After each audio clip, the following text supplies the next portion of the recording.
Good evening, everybody. On behalf of the POLEMICS Club of Loreto House, I warmly invite our principal, Mrs. A. Gomes, our vice principal, Sister Arokia, our young debaters, and all members of the house. I especially welcome our esteemed moderator for this evening, Mrs. Swati Gautam, and our equally illustrious judges, Mrs. Kaveri Dutt and Mrs. Brinda Bose. We're indeed privileged to have you all with us this evening at the finals of the Inter-House debate competition for this academic year. It is said it is better to debate a question without settling it than to settle a question without debating it. We've all been swamped by technology through this year, and the jury is still out whether or not it has been good for us. In keeping with this theme, all our three motions have centered around the issue of technology. We have already had two preliminary rounds in which in each pool, our motions were as follows. In the long run, technology will enslave rather than empower us. And in the second pool, it was social media should be more regulated. The winning house from each of the two pools are here together in a face-off in a Cambridge format debate. Debating on the motion, the virtual world has colonized the real world. I would now like to invite my co-animator of the debate club, Mrs. L. Ward, to begin this evening's proceedings with a prayer, invoking the Lord's blessings for the success of this event. Dear Lord, as we gather today on this special occasion of the Inter-House debate competition, we invoke your blessings and guidance in making this an enjoyable and fruitful debate. Lord, bless every participant with perfect self-confidence to express their opinions clearly and freely on the topic. Fill each and every participant with your divine Holy Spirit so that they can put in their best. Bless the moderator, judges, organizers, and all others involved in this beautiful event. We thank you for your presence among us. We make this prayer in your holy name. Amen. I now request our Vice Principal, Sister Arokia, to introduce the moderator.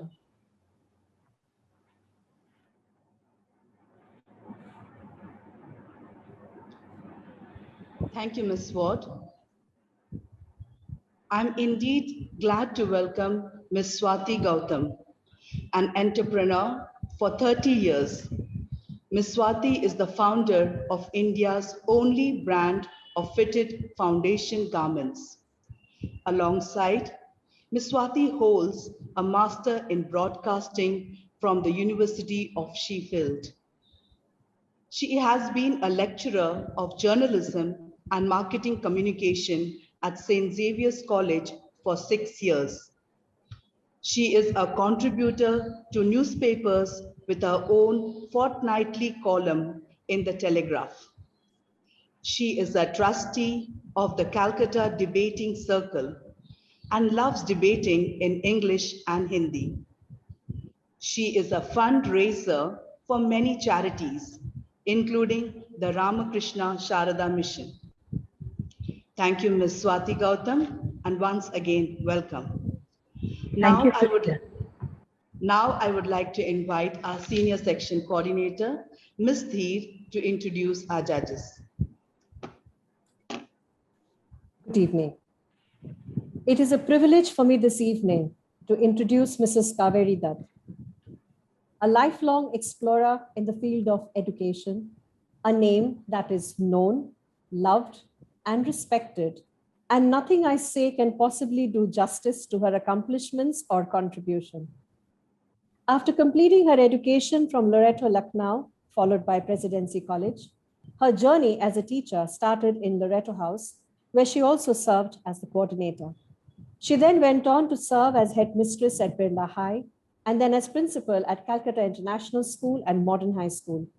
After her retirement from Modern High School, she rejoined the Loreto family as principal of Loreto Beaubazar and then as the education coordinator of the Loreto Education Board for a spell that every student, teacher, and administrator will always remain indebted to her. Here, she committed herself wholeheartedly to the act of guiding, sustaining, restructuring, and reinventing the system to best meet the needs of every child entrusted in her care. Ms. Dutt has been at the helm and heart of the Loreto Education Board. She has spent more than 5 years in this post and made an eon's worth of contribution. Mild-mannered and gentle, she is true to her roots, for she remains a teacher and scholar in her core, continuing to see the positive merit in everything and everyone. Mrs. Dutt says that the thing that she enjoys most is her teaching, and primarily because of all that she gets to learn from her students. Her voracious appetite for books more than compensates for her spare appetite for food. Her work speaks volumes for this soft-spoken warrior, while her ongoing pursuits keep her young and charged. Mrs. Dutt shines with a quiet brilliance which is unmistakably her own. Ma'am, you are an inspiration for us. Welcome. May I now call upon Mrs. Mogrelia to introduce Mrs. Bose for the evening. Thank you. Thank you, Mrs. Dheer. I'm indeed delighted to introduce my very illustrious classmate, Brinda Bose, who spent 14 years in Loreto House from nursery to class 12. She was vice captain of Keller House in class 10 and the secretary of the student council in class 12. She's had a very illustrious academic career, having studied English literature at Presidency College for her undergraduate studies, Oxford University for her postgrad, and Boston University for her PhD. She returned to India to first teach at Delhi University for many years, before moving on to Jawaharlal Nehru University, where she now teaches. In between, she has been a research fellow of the Nehru Memorial Museum and Library at Teen Murti Bhavan in New Delhi for 3 years. She has published many books and articles in the areas of interest such as modernist literature, film studies, gender, and sexuality studies, and Indian writing in English and Bengali. More recently, she is in the process of publishing a book of poems. She has visited a number of universities and institutes both in India and abroad as a resident scholar, including University of Oxford, Leeds, London, Virginia, the West Cape, La Trobe in Melbourne, the Rockefeller Center in Bellagio, Italy, amongst many others. She remains in touch with many of her old teachers from school and a host of class friends, of whom I am privileged to be one. And together, we celebrate Loreto whenever and wherever we meet. I would now like to hand over the proceedings of the debate to our moderator. Over to you, Swati. Thank you, Shrinaz. Thank you so much. Hi, everyone. Hi, Mrs. Combs, Sister Rokia, Kaveri, Brinda. You can go on with the rules of the debate, Swati, in the meantime. Right. The rules are very simple. We just have team proposition and team opposition. The motion is the virtual world has colonized the real world. All the smart girls here will know that there are three points on which this debate can proceed. I'm sure you'll take care of covering all those 3 points, being the virtual world, being the word colonization, and being the real world. There's enough to be spoken about. The opening speaker gets 4 + 1, 5 minutes from both sides. That's the leader of the proposition and the leader of the opposition. The speakers that follow, 1 from each side, get 3 + 1, 4 minutes. The leaders of both the proposition and the opposition come back to sum up. She from the opposition sums up first, and the leader of the proposition sums up last. That's how it is, very simple. The whole idea is to have fun. I think after so many years of debating, I'd say this with conviction, girls, that a good debater is one who has the ability to listen more and then speak. So listen to what your opposition is saying. I look forward to rebuttals as part of your speech. So Mary Ward, off you go. Rohini Patra, lead your team, please. Good evening, everyone. Now, today we are debating a motion that I happen to feel very passionately about. And the motion reads, the virtual world has colonized the real world. Now, this is such an established truth. I was wondering whether it needs an opposition. But then a few brain cells, few active ones among the mostly dormant ones, they spoke to me and they said, you know, the earth is round and this was an established true fact. But that too had to face a lot of opposition. Why not this motion? So the members of Mary Ward House has taken up the responsibility of further re-establishing a truth, but with the sterner stuff. Now, looking at the motion, the words virtual world and real world simply means that the former is a result of technology, while the latter is a result of Big Bang Theory. Now, coming to the most interesting word of today's motion, that is colonization. Now, this word is nothing new, and it is one of the most reoccurring words in our history books. But I will further re-establish its meaning, but in the form of an equation. Colonization equal to invasion plus control and manipulation plus dependency. Now, to further understand this equation, I will present an example, a comparative analysis, so that we can all correlate to. Now, how exactly did British colonize India? They invaded the lands of India in the name of business. They controlled and manipulated the rulers with their own decision making. And lastly, they established a firm rule to the extent that we became dependent on them. So the 3 very important stages involved in this elaborate process of colonization is invasion, control and manipulation, and dependency. And these are the 3 stages that will be elaborately discussed by the members of the proposition team, wherein I will talk about the first aspect, invasion. The second speaker, she will talk about control and manipulation with some very relevant examples. So please keep your ears open. And the third speaker, she will talk about dependency as well as the positive aspects of this colonization. Now, coming to discussion, now I will tell a term which is enough to prove that today this motion is completely in favor. Now, what is this term? The term is virtual reality. Now, try to understand a technical aspect of the term. When India was a colony of British, what was it called? It was called British India. That means in the entire term, the British signified the colonial rule, while India represented colony. In the similar way, virtual reality, the term virtual represents the colonial power, while reality the colony. Now coming to discuss the term invasion. So look at us today. We are debating a session on Zoom, which is presumably going to YouTube today or some days. So what are we doing? We are putting this content out to the citizens of the virtual community.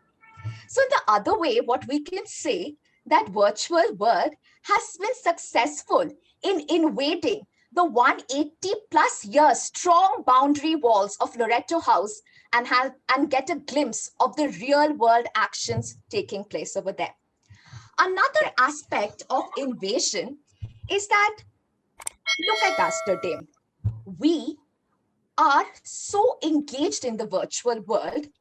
And in this regard, I read an article, and the article had a very catchy headline, and it has remained stuck with me ever since. Now, the article read, "The successful invasion of technology that needs no militants." Now, this is such a true fact. Technology doesn't need weapon. It does not need knife to colonize us. What it needs is skills of persuasion and influence, which it has in abundance.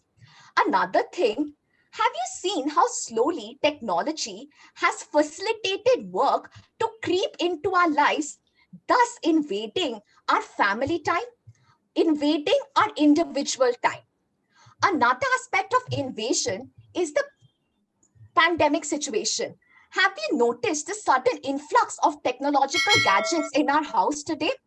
Have you? These technological gadgets are basically an access through which the virtual world can colonize us.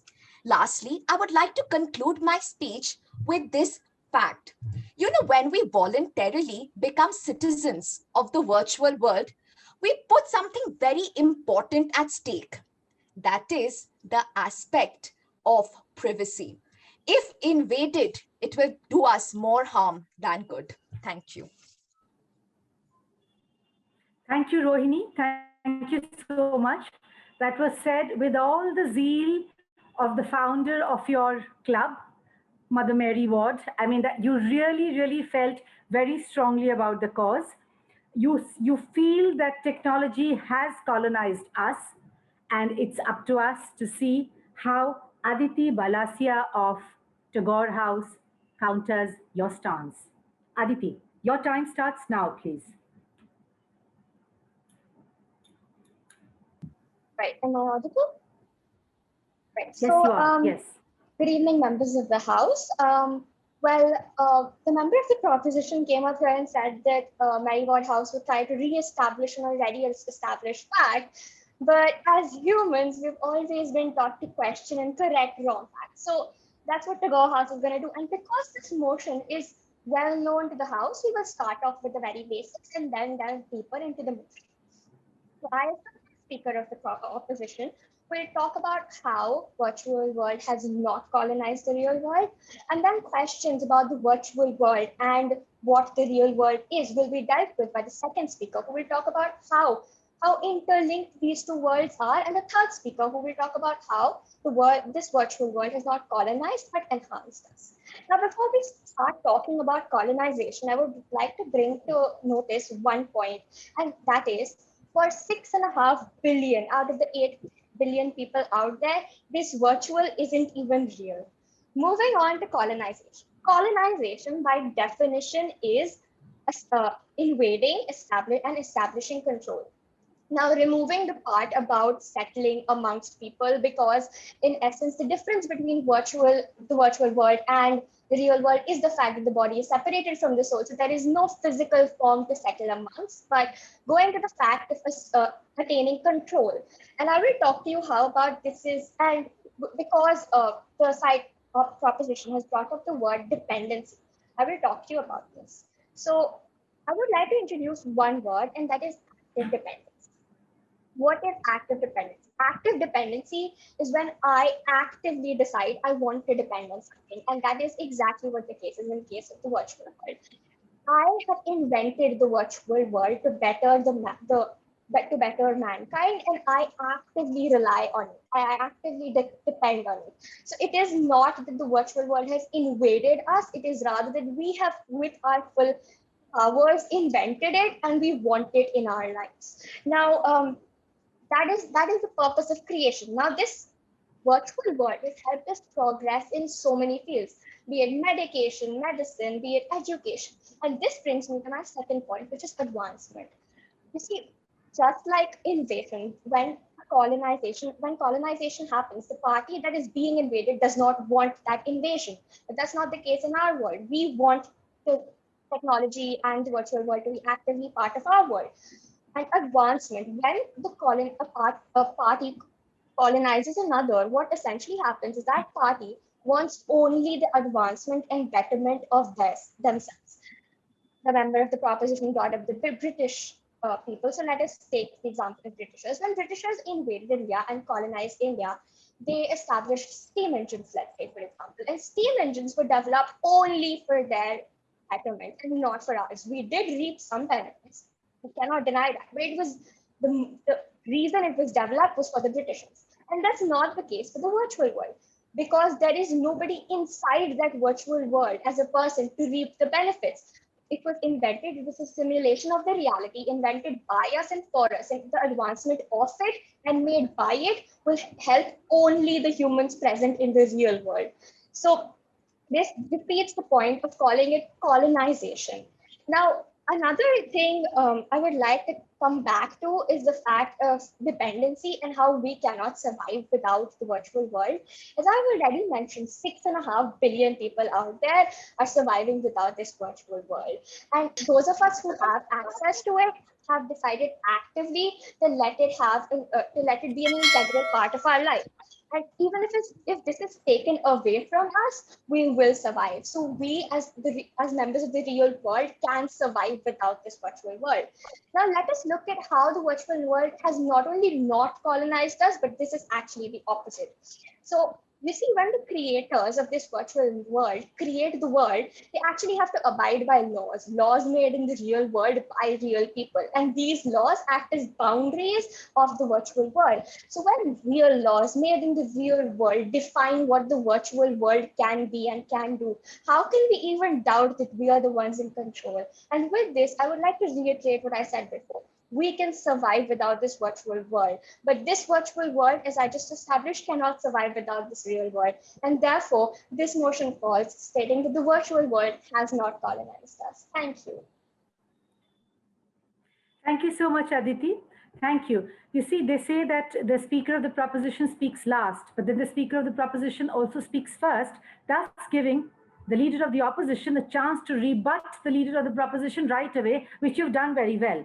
Because Rohini has said that colonization involves an invasion of gadgets, and you rightly said that the virtual world is a chosen world. Secondly, you also made it a point to point out that colonization is some kind of a cousin of slavery, and that we won't consider this colonization because this is a chosen reality. Excellent, wonderful way, young ladies, to go forward. May I now invite Bani Kaur of Mary Ward House, please. Second speaker for team proposition. Good evening, one and all present here. My name is Bani Kaur, and today's motion is the virtual world has colonized the real world, and today I stand for the motion. Not taking pandemic into consideration, how many children do you see playing in a park, and how many children do you see with their iPads, laptops, phones, or PlayStations? The number of latter is of course more. This is enough to prove how swiftly and efficiently colonization has taken place. In today's world, our virtual existence has more heavy weightage and importance than our physical one. This could be concluded by a fact that all of us have a social media networking site that we depend on, whether it be WhatsApp or Instagram. What I find amusing is the controlling and the manipulating power the virtual world has. And what is even more interesting is how it influences our real life decisions. Think of how a major part did the social media community play in the public vote of Brexit. Or even think about the cause of the capital rights of the US. This is how violated the virtual world is. For example, let's take Facebook. Look at Facebook and the power it yields. It sways our decisions from ordering on stuff online to voting. And both of these are real world actions. The American country holds the private and personal information of more than 150 million Indian users. In this sense, India could very well be called that popular social networking site that not only has the control over its personal and private information of the people, but also tracks our daily routine, behavior, habits, and communication. This extent of information of about 150 million Indian users is enough for the social media giants to influence our decision. All this is already happening today. I would like to bring up a point of the opposition when she mentioned advancement and betterment is what we aim and what we want. But it is but natural and obvious with the history that advancement and betterment comes with the take of responsibilities and regulating it in a proper way. Thus, the examples prove the second step of colonization, that is manipulation and controlling. The virtual world, I repeat, controls every aspect of our life, whether it be calling for an Uber or maybe ordering medicines from NetMeds, ordering clothing items from Myntra, or buying groceries from Amazon. All of this is under control. It is just that we fail to realize it, or we simply just don't want to look at it and choose to ignore it. Thank you. Thank you, Bani. That was very passionate. You remind me of the fact that someone had once said that Facebook friends are all about fun and not the least about feelings. But then that's for team opposition to take up. I now invite Nayanika Chatterjee from Tagore House to be the second speaker of the opposition. Thank you, ma'am. Am I audible? Yes, you are. You are, Nayanika. Carry on. Thank you. Your time starts now.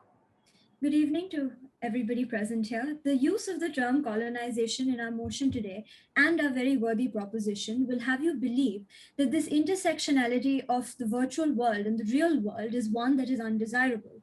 And I would like to show you how that is not the case. The lines of division between the virtual and the real world are blurred beyond distinction today.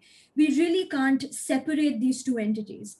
Let's take a simple example. I think all the participants of our debate today can relate to this.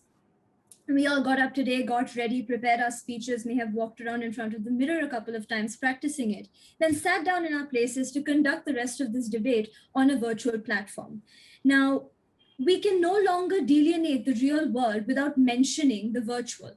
And the virtual is embedded in our real. We cannot associate all realities with a virtual presence. Now, the proposition will have you believe that this itself can be deemed as colonization, but I will tell you exactly how that is not the case. Now, in spite of what the second speaker of the proposition said, we must take our current predicament and situation into consideration because it is one that is extremely important. Let's take a simple example, education in the times of COVID. Education, as we know, is an essential aspect of the development of human beings. It was one that could have been greatly compromised upon under these current circumstances. But what we saw is a swift transition from the real to the virtual. Why? Because the physical world poses a threat to the lives of students. So instead, what we chose to do was conduct those same exact classes on a virtual platform. And this virtual platform hasn't taken over the real world. In fact, it is the only one that has given us any semblance of a connection to the real world as we know it today. Now, even pre-COVID, if we take some simple things into consideration, like banking or booking a cab and things like that, that we conduct through the virtual world, but carry out these activities itself in the real world, showing that it has become a part of our shared everyday realities rather than becoming an imposing figure. It doesn't loom over us. Instead, it has given us an opportunity to combine both and mutually benefit. The internet has existed for around 20 odd years now, and these were few meager small examples. But we have also seen large-scale revolutions take place in fields such as medicine and space technology, which are a necessity for the development of the human race. In taking that into consideration, how can we say that this is colonization? Climate change, which is such an important aspect of our society today, we see that the awareness about this matter has risen with the era of the internet. It has existed forever, but the only time that we've really seen discussions being sparked about it or debates taking place over it, any social issue, any political issue, has been amplified with the existence of the virtual world. So when our virtual world helps us tackle or resolve real world issues, how can we call it colonization? Science fiction and dystopian novels and our very worthy proposition will have you believe that the future in such a scenario is one of destruction. But what we have seen is that the future is beyond the purview of this debate. The only way we can evaluate the benefits of the virtual world is by looking at it from what it has become so far. We are entrenched in the throes of the internet, and only now are we truly learning how to harness it. And we have seen that it magnifies our real world far more than it holds it back. We aren't suppressed by the presence of the virtual world. We're not being only harmed by the presence of the virtual world. It is a nuanced existence, and we are seeing that this virtual world is a complementary partner and not a colonizer. Thank you.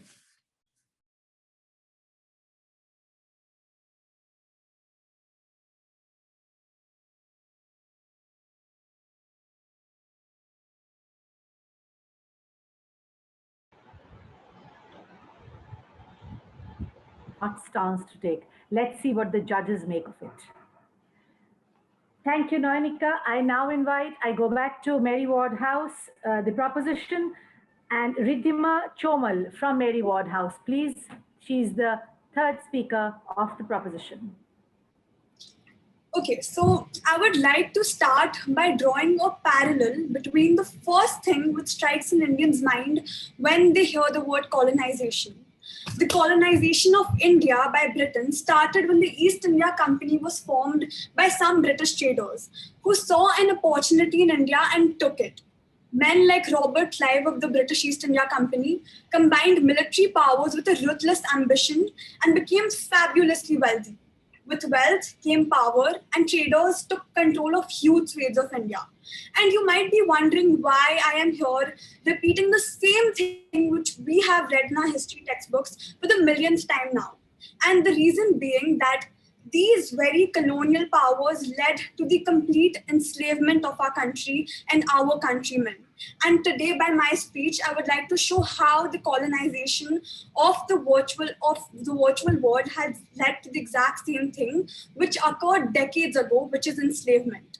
Just like how the East India Company invaded our land as traders, these virtual platforms invade our environment by doing the most minimal things, like selling a product to us or offering $20,000, which you may or may not win by a lucky draw. What these platforms do is that they collect these private database of individuals and use it for their advantage, like money, power, and this example is just not limited to the private lives of the people. But there also have been cases where a country's democracy has been endangered by such platforms.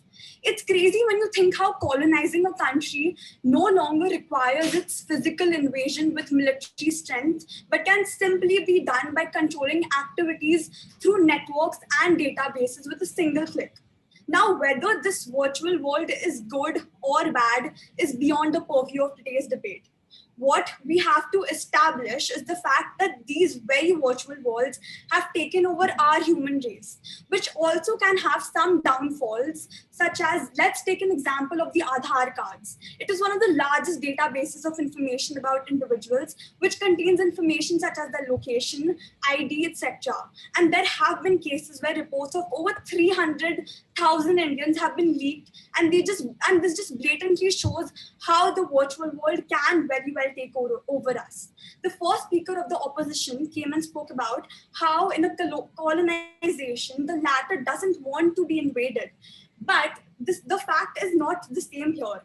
We want entertainment from virtual platforms, not invasion of privacy.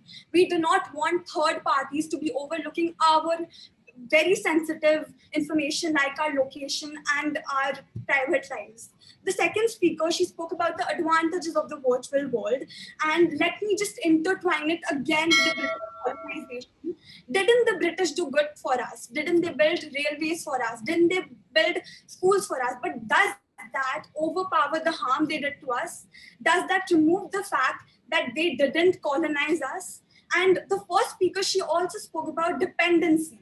Now, I would like to state one more fact, that we as humans are so dependent on these virtual platforms, from waking up in the morning to our alarm clocks and blindly scrolling through social media apps when we fall asleep. We are very dependent on these. And when we start to become dependent on someone, the latter seems to be superior to us. And it seems like they have the upper hand and they are controlling us, when it should be vice versa. We should be controlling the virtual media platforms and not them controlling us. Thus, I would like to conclude by saying that yes, the virtual world reality has colonized the world. Thank you, Ridhima. You too have continued to focus on colonization, and it'll be interesting to see how the next speaker rebuts you, or how the leader of the opposition, when she gets a chance, rebuts you. We move to Tagore House. Back to you, Pista Ray, the last speaker of the debate and from Tagore House. Am I audible? Yes, you are, Pista. So let me present before you a scenario which has already been presented before you today. Imagine a deadly virus taking over the planet, causing a pandemic, which has forced you to remain locked in your houses. And the only way for you to talk to the people you love, to buy groceries, to continue with your jobs is by using virtual mediums. Now, the proposition keeps on harping about the British colonization of India. And there's one key difference which I'd like to point out. One characteristic of that was that the British took over the freedom and the power of the Indian people. Now, does this virtual world seem like it is taking over your power and your strength, or is it further empowering you and giving you more freedom? The first member of the proposition spoke about virtual reality and painted it out to be the villain. In a project conducted by the UNICEF in 2019, a team called the Nubian VR used virtual reality technology to introduce modules, research labs, etc., in about 210 schools in Ghana, thereby enabling them to acquire the kind of education which they never wouldn't have been able to acquire without the presence of virtual reality. I'll bring to your notice one more key phrase which has been brought up today, which is the Big Bang Theory. In the 2018 World Medical Innovation Forum, it was said that AI can transform the medical industry like never before. And for patients with ALS, strokes, etc., it can enable them to communicate like any other human being. So let me speak about somebody whose name is very closely connected to the Big Bang Theory. Think about Stephen Hawking, and think about how much easier this man's life would have been if he could communicate to you exactly the way I am communicating to you about the wonders of this world. Which brings me to my next point. What do we mean when we say virtual reality? We mean the television, which was invented 100 years ago. We mean the voice assistant, more popularly known as Siri. We mean the GPS device on your car. And the proposition will have you believe that we are inherently very dependent on these things, and therefore we can't disconnect from them. But I'd just like to bring to your notice one very important thing. Being colonized does not equate being dependent. So there is no existence of the virtual world without the real world. If we are talking about dependency, let's talk about the dependency the virtual world has on the real world. There is no point of having computers if there are no people to use it. There is no point of social media if there is no society. What do you do when you have social media, which has driven movements like the Me Too, which provides to you information about the events going on in the Gaza Strip, which is helping in the abolition of Section 377, which is doing so many more things which have nothing to do with colonization.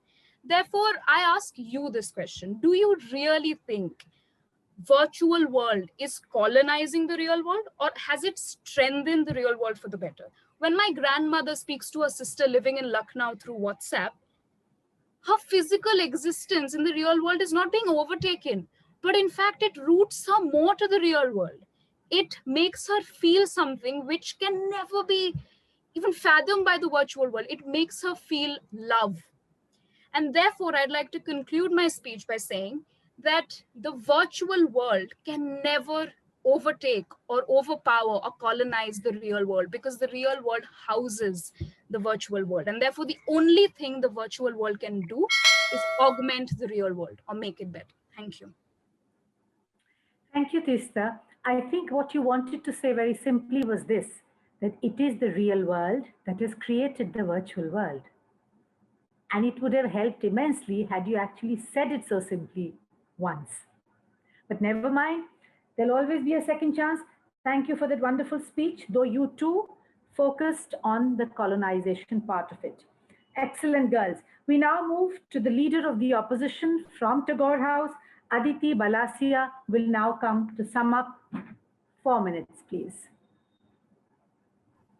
Aditi, your time starts now. Right. Yes, So, yes. good evening once again. Let me dive right into the rebuttals. So, one of the members of the proposition came up here and spoke about Britishers who colonized us, but then also made trains and schools to benefit us. I'm sorry, but if I remember my class 10 history correctly, the schools were established to educate the British children, and the trains were established to help them move around, and not for us Indians whom they had colonized, which is again not the case that virtual virtual world is doing with us. It is helping us and aiding us only, because there is no help it needs. It is nobody, right? Coming to another point that has been brought up quite a lot of times before in this debate is privacy. We have been speaking about privacy and how the virtual world, which apparently has colonized us, has invaded our privacy and thus jeopardized us. But my question is, what about the 6.5 billion people out there who don't use, for whom this is not a reality? They have chosen, and they have made their choice, and we have made our choice. And when we have chosen, we don't have the right to complain. If I choose today to not use Facebook and WhatsApp, that's completely okay. That's my choice. But if I choose to use it and I choose to let my privacy be invaded by somebody, which again is a human from a real world and not just virtual and not just the virtual world, it is completely my choice. In the end, whatever you say about privacy, about colonization, there is a person sitting behind that virtual world you are talking about and using our data. It's not just the going around in the virtual world, and the virtual world is not using it. Another thing that came about was, I think the member of the proposition mentioned how social media tycoons use our information to manipulate us. But that's exactly what I'm trying to say. The social media tycoons, who are people in the real world, use the data. They use it via the virtual world, but it's not the virtual world which uses our data. It's just a medium. And one of the members of the opposition proposition spoke about how Facebook influences voting. Where I would like to talk to you about two things. First, a choice to use Facebook, which is again completely your choice. And second, it's a bubble. It's called a social bubble, and where you only read or see things on social media that you want to see. So it's essentially again your choice what you want to read. It depends on what you're actively involved in reading on social media. It's not something that the virtual world is feeding to you, even though you have no interest in. Another thing that came up, I think the first member of the proposition mentioned about how technology has invaded our life so much. Well, there's a huge difference between technology. Pen is technology. Pen is not the virtual world. So we cannot link technology with virtual world. Yes, virtual world is a part of technology, but technology is not virtual world. And while technology is maybe technology is something we cannot live without, but we definitely can live without the virtual world.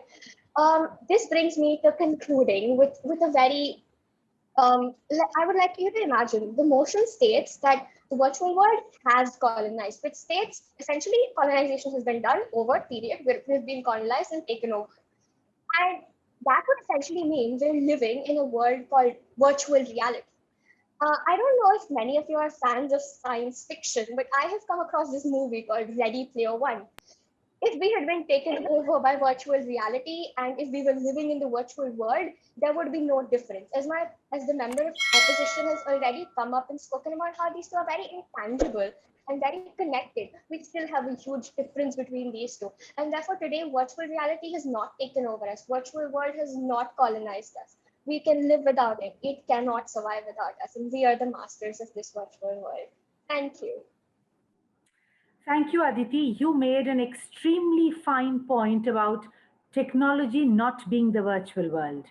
It was very needed in this debate because a lot of areas have become very gray and very clouded by now. But we'll come back to that later.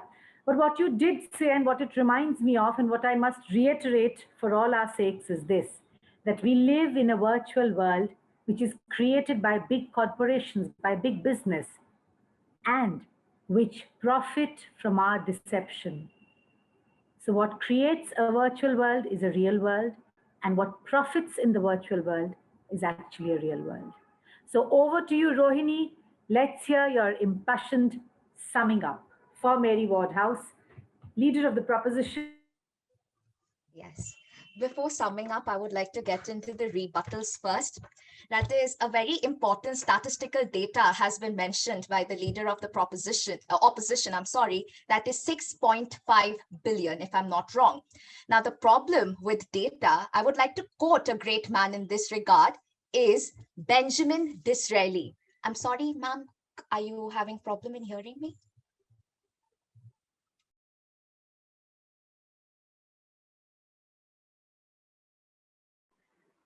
We can hear you, Rohini. Please go ahead. Carry on, carry on. Ma'am, will I be allowed to again restart? Yes, restart. Your time starts now. Yes, please. Yes. So I was talking about the fact, the data, the statistics that she gave was 6.5 billion. In this regard, I would like to quote a very great man, Benjamin Disraeli.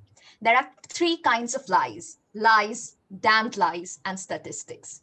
Now, the problem with statistical data is that if you have a lot of free time, like I do, on a particular topic, you can go net surfing, and you see that the data is always changing. So I urge the House not to take into account that data. Now, another thing that she said that mentions and that deserves to be mentioned is that how virtual world is a chosen world. I mean, virtual world in this age of pandemic is not a chosen world, but a world of compulsion. Why do I say this? And this example can be rightly proved by the example of digital Aadhaar. Today, if you want to seek your rights as an Indian, if you want to get privileges as an Indian, your digital Aadhaar is your thing, and thus we are dependent on it. Another thing, she says that we can survive without the virtual world. That's a very nice statement, but the question arises, how long and how well? How long can you survive without meeting your friends who's living on other part of the world? How long can you survive on not being able to meet your loved one living on other part? So the question arises, how long, and on the quality of life that you're going to live. Another fact that they continuously harped on the benefits, and it's not a colonization, especially the second member of the opposition team. In this regard, I'll say something. In a dark night, you can see twinkling stars. But what do you do if the entire world is polluted? You don't see the twinkling stars, right? Net banking, essentially, yes. But that very net banking can be hacked into, and your bank account, that net banking is the threat. It can be easily hacked into by hackers and they can gain control over your account. This is just an example to show. Now, I hate doing this. I hate again bringing up the fact of British colonization on India. I think we have exhausted ourselves hearing that, but just one last time, I promise. She talked about how the steam engines were built to connect, built for the British. But what was the end result? It did connect us. That's the end result. Western education by the British, it was for them. But it did ultimately bring to the Indian minds the idea of fraternity, freedom. So colonization may not.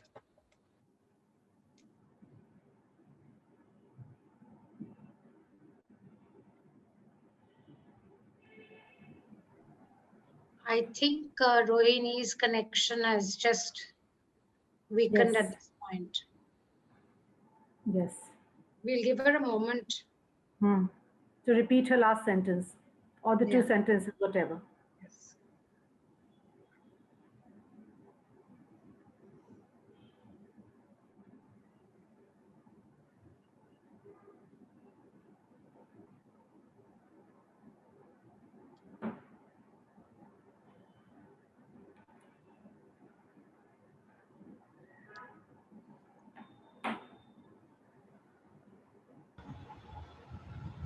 Has she finished her speech, Tranas? She's almost done. So while she's trying to get back, perhaps you could sum up the debate. And if she gets back, she can complete the last couple of sentences and the judges would be able to compile their scores. So till she gets back, you could do the summing up of the debate. She's dropped out. I'm just admitting her again. Let's see if she is able to, if we're able to hear her. And Rohini has returned now. Fine. Let her give us the last few sentences of her speech. Rohini, pull her on screen, please. Yes. This again showed how dependent I am on my Wi-Fi connection, which again is a product of the virtual world. Again, this situation just proved the entire favoring of the motion. I mean, it seems we are on the side now. Last, a very important point I would just like to say for the benefit of the House. A person told about how it takes over our freedom. I quote her, she says, took over our freedom. Now I'll tell you, virtual world is a place where you can misuse your freedom. That's number one, especially your freedom of speech that leads to that's one thing. And another thing, grooming, aspects of grooming, drug dealing, it all takes place over social media. And this jeopardizes something that is your freedom to life, your liberty to live. So that's more important than any other freedom, I believe. Lastly, I would like to conclude my speech with this belief, is that the beauty of this colonization is that it is slow-paced and it transcends any geographical borders. And the even more mysterious aspect of it is that we fail to recognize how swiftly we are surrendering to it. Thank you. Thank you so much, Rohini, for bouncing back despite your virtual world having handicapped you for a bit. If the judges are ready, then perhaps I could ask them for their comments first before I sum up. If they are, Franaz? I think you could give them some time and perhaps you could do the summing up first. This is requested earlier. So let me then do, as I usually do with the summing up, girls, this is a very small, very quick workshop that's happening with you. It'll be a workshop of perhaps 15 sentences. So here you go. Let's start by pointing out how ironically beautiful it is that the face-off was between this amazing nun, Mary Ward, and this amazing poet laureate. She who personified a life of celibacy and service, and he who personified poetry and passion. But what is common to all of you are these things. I am very, very impressed by how you spoke. None of you came up with a prepared speech, but please allow me to be the devil's advocate. Allow me to give you some tips for improvement. Number one, there was no reason, absolutely no reason for all of you to have only focused on colonization. There is enough that that team opposition could have said about the virtual world not having the ability to colonize the real world. You see, that is a very, very strong point where you say that the creator is in my hand. How does my creator colonize me? That was a point that was simply given up. It's a very, very strong point that that team opposition could have taken note of. Similarly, team proposition, you tried to say that the virtual world had colonized the real world without saying why and how was the virtual world clearly. Yes, Rohini tried. Rohini was the only one who tried very clearly. The others did too, but Rohini, you tried your best. Where all of you are going a little awry is in not repeating the motion in the midst of your speech. So when a member of team proposition says, let's say when Rohini says, and this, did you see, members of the House, how my connection went off? Now you understand why I say the virtual world has colonized the real world? Or when Aditi would say, but do you realize there are so many billions of people who do not have any access to a virtual reality? So do you understand how the virtual world cannot colonize the real world? You have just not used the absolutely most fundamental basic trick in the book. Number 2, you don't do first speaker or proposition, second speaker. You take names. Because here you are, a few of us who know each other. But no, when you're in front of a house of 400 people, who cares as to who the first speaker or the second speaker was? Aditi simply has to say, but Ridhima said that, and that is what I contest. Or Rohini says, Aditi says this, and this is what I contest. Second fundamental rule of debating, you do not let go of that. Thirdly, equally important, you do not diffuse your topic to bring in newer nuances into the debate. All we saw was colonization, which could really have been summed up by any one speaker from both sides. You said there would be only one speaker from each side who would speak on colonization, but we literally heard everybody speak on colonization. So what have you missed out on? Photography. Is that a virtual world or is that a real world?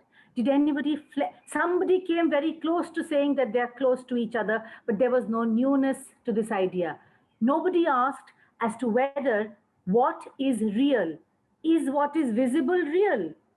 If so, the virtual reality that is visible, is that real? Or is the visible also not real? Okay?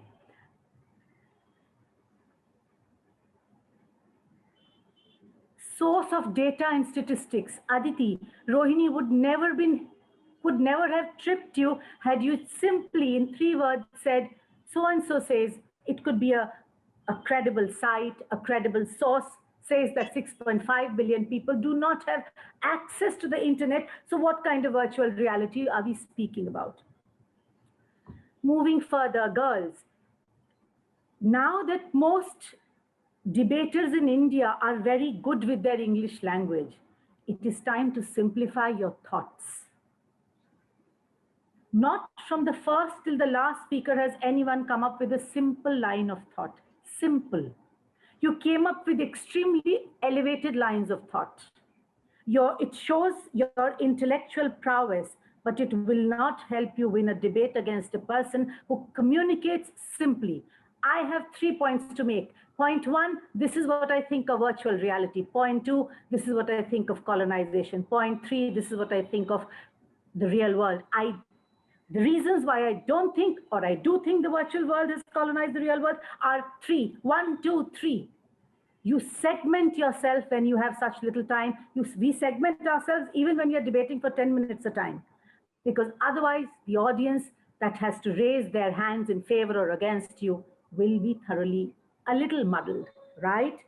So lastly, can an online presence be... So lastly, did we really debate on the fact of whether an online presence can actually be greater than a real life presence? Team opposition could have distilled the debate down to this and held team proposition at ransom. It wouldn't have been possible for team proposition to defend it. So, girls, as I sum up, I say this. Learn to recognize the strengths of the motion as they favor you and hammer that and that alone. Don't hammer on your weakness because you're simply going to take up precious time. If the judges are ready, Pranaz, are Brinda and Kaveri ready? Yes, they are. They're They ready. are. May I now Yes. invite Brinda to please give your comments on this debate. Full Brinda, please. Yes. Hi, Brinda. Thank you, Swati. Thank you. You've already said, given your suggestions for improvement. So, I mean, I second that, and of course, there's always room for improvement. But I really loved being at this debate. I mean, I'd like to say actually that things have improved, a million times since we were debating. You all seemed so confident and so completely in command of things, and I'm sure we were, at least as far as I remember it, we were far more scattered when we were in school and debating, or at least feel that way, so many decades later. So, first of all, I'd really like to congratulate all of you. That was so fascinating, and every speaker had her own way. I mean, what I really enjoyed was that there was no uniformity in terms of the way each speaker went about presenting, and I think that is so important. Not to get into a kind of stereotyped way of debating, because this is school, and this is where especially, I don't know what happens later when one goes into sort of more formal debating arenas, but this is where you can actually try your own style. So which I think each of them did. Each of the speakers did their own vocabulary, their own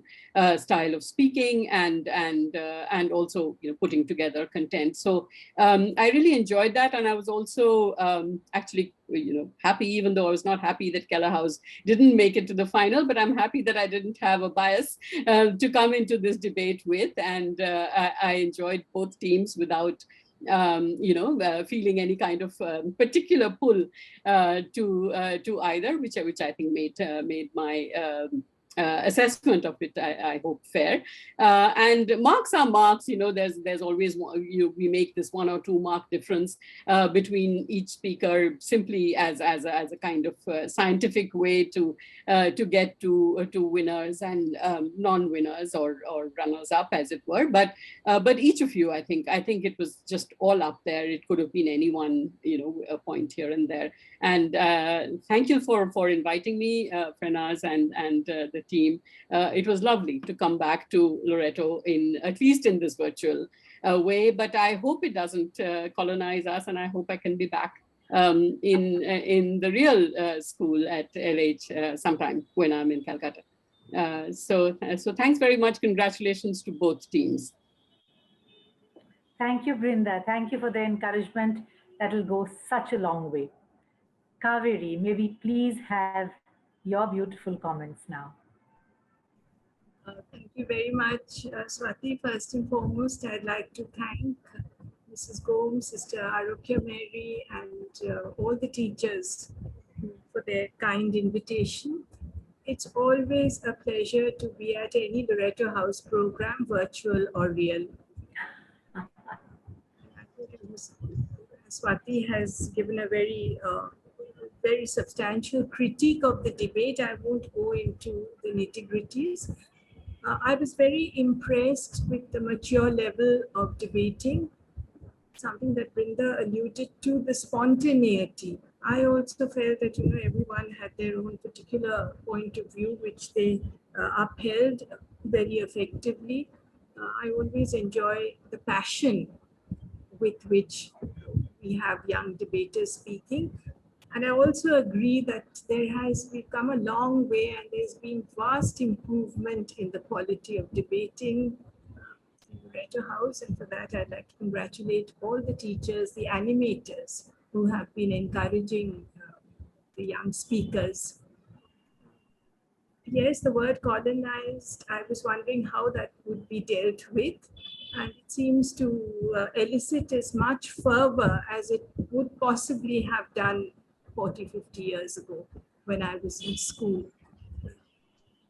And the other thing also, I found that, the arguments, both sides were very, very strong. I came to this debate with certain preconceived notions. I will not divulge what those notions were, but, I am not now sure of my stance and my postulates. And I think that is the the value of a good debate, of good speakers who make you revisit and reevaluate your own beliefs. So it's really been a wonderful evening. Thank you very much, and congratulations to all the young debaters. You have a great future in public speaking, and I do hope you're going to pursue it wherever you are after this. Congratulations. Judging was very difficult. As Binda said, it's a mark here, mark there, but it really doesn't indicate the uniform high standard of the debate. Thank you so much, and God bless. Thank you, Kaveri. You said something extremely significant, that you were swayed. In fact, in Britain, the way they judge a debate is exactly by the sway, which is to say that the number of, a certain number of people in the audience, or let's say all of them in the audience, would have been asked how many of them are in favor of the motion. That number is counted. And at the end of the debate, all that is done is this little exercise being repeated. So how many in favor of the motion? If the number goes up, the motion is carried. If the number goes down, the motion is defeated. So it is the sway that makes a debate, that marks a debate. And yes, the Polemics Club of Loreto House, the girls have an absolutely fantastic future, provided you work hard at it and continue to debate, if not against each other, then against yourself in a mirror. The one little thing that I can add here is, when you're debating for fun against each other, to ask questions, because there is no debate, formal debate anywhere in the world at any level that does not include questions. In fact, at an advanced level, there's even something known as an interjection. So in the middle of your speech, there is an interjection by the side opposition, which says, I stop you here. This is what you've said. I question you, right? One tiny example I'd like to give. There's no point in taking names on this, but one of the girls mentioned that an Aadhaar card could track your location. If this debate would allow interjections, then anyone from team opposition would have said, I interject. Where does it allow a location tracker? It is not a location tracker. Also, those who were in the other side, whichever girl said it, I don't want to take her name because it's immaterial. The other side could have simply picked on it in the rebuttals and said, but no, so-and-so is making a point which is absolutely not acceptable. These kind of things, these kind of direct rebuttals make your speech extremely focused, and it really helps you stand out. But then again, to the team at Loreto House, to Mrs. Gomes, to the Vice Principal, Sister Arokia, to Frenaz, to Mrs. Dheer and all others, to Brinda and Kaveri. Thank you all for having me here. Kaveri, I say this because you're part of Loreto House. Brinda, you too. I am not. So thank you so much. I now request Mrs. Gomes to announce the results, please. Thank you so much, Swati. Debating has always been and is further growing into a very major co-curricular activity at Loreto House. And the credit for this goes solely to our debating club, that is the Polemics Club. So at the very outset, in what has been an absorbing and successful inter-house debate, do forgive me for saying successful inter-house debate competition, I would like to thank my teachers in charge, Mrs. Franaz Magrelia and Mrs. Loreto Ward. Thank you very much, animators, for absolutely molding our girls to what they are today. The Polemics Club themselves have had a very hectic summer vacation. They've been practicing, they've been working very hard, and we can see the results today. Thank you for that. Some of our ex-students, Hoisha Ganeriwal, also assisted you and helped you to come to this step at where you are, and further shared her debating skills with you. A special round of thanks to Priya Chatterjee Ray, Zoya Iqbal, and Chandrika Mazumdar. For those of you who are present here and are not aware of it, the preliminary rounds were actually moderated and judged by our ex-students. And as Swati rightfully said, we had a sway. And it was the show of hands, and we decided, besides the excellent judging, whether the motion stood or was defeated. Uh, I would like to say a special thank you this evening to Mrs. Ghosh and Mrs. Putatunda for the tabulation. Very well done and very quickly done. Avril, your timekeeping has been excellent. Thank you, Avril Gomes. And to Ms. Brelia for your technical support always and every time available for us. Our house mistresses, if you look at your house mistresses' children, they've dressed in your house color to support you. So thank you, ma'am, for always supporting our children every time. I thank our esteemed moderator, Mrs. Swati Gautam, and our judges, Mrs. Kaveri Dutt and Brinda Bose. Thank you very much for once again coming back to Loreto House virtually. And thank you, Ms. Swati, for all your valuable inputs. I'm sure our girls have picked up excellent debating skills, which will help them in the future. Mrs. Dutt, thank you for your valuable inputs, always and available for us on our campus. And Brinda, I was happy that Kela House really wasn't here, because I did think that you would want to make them the winner, though I know you would not, definitely. So thank you very much. It was wonderful having you with us.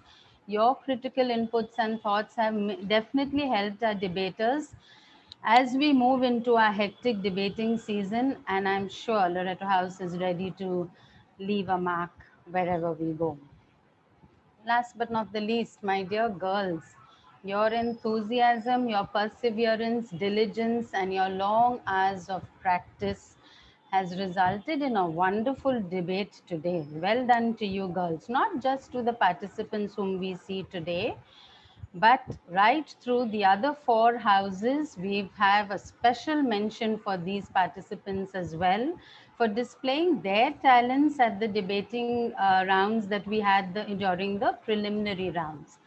Every debater has shone through her debating skills, well honed, of course, by our polemics animators, Mrs. Mugrelia and Mrs. Ward. So congratulations to each one of you, and well done. I know, girls, you're waiting for the results, so I will quickly announce that. That's what you really are waiting for. The runner-up speaker is from Tagore House, Noyanika Chatterjee. Congratulations, Noyanika. Well done to you. Thank you, ma'am. Our best speaker is from Tagore House as well, Tista Ray. Congratulations, Tista. Runner-up house is Mary Ward.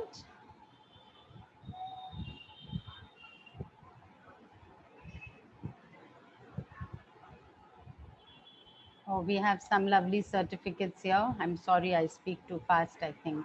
Aditi Balasya, Class 12 Science of Tagore House. Congratulations to you.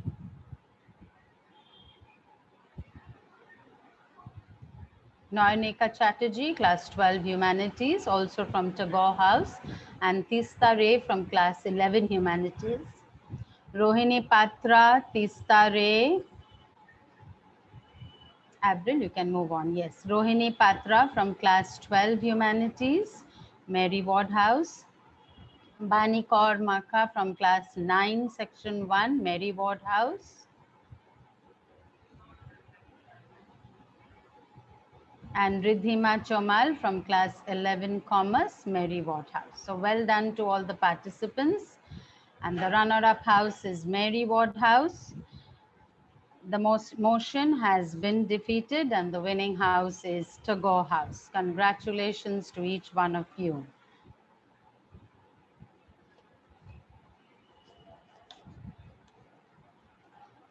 Before we end the debate, children, I think we have a thank you card which we would like to share now. Avril.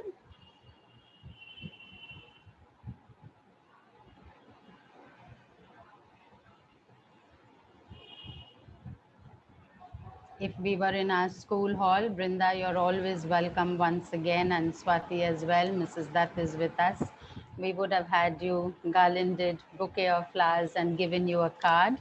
But from all of us, this is a small token of thanks.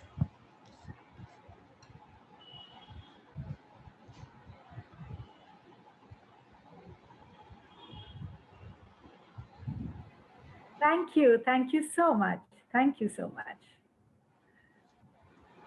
Thank you, Mrs. Swati Gautam. Thank you, Mrs. Kaveri Dutt, ma'am. And to Mrs. Brinda Bose from each one of us at Loreto House. Thank you so much. It was a pleasure. So we come to the end of a lovely evening, wonderful evening of debating. Once again, thank you very much. Good evening and thank you. Bye-bye. Bye. Bye-bye. Good evening and thank you, ma'am. Good evening and thank you. Good evening and thank you, ma'am. Good evening and thank you, ma'am. Thank you, everyone. Good evening and thank you, ma'am.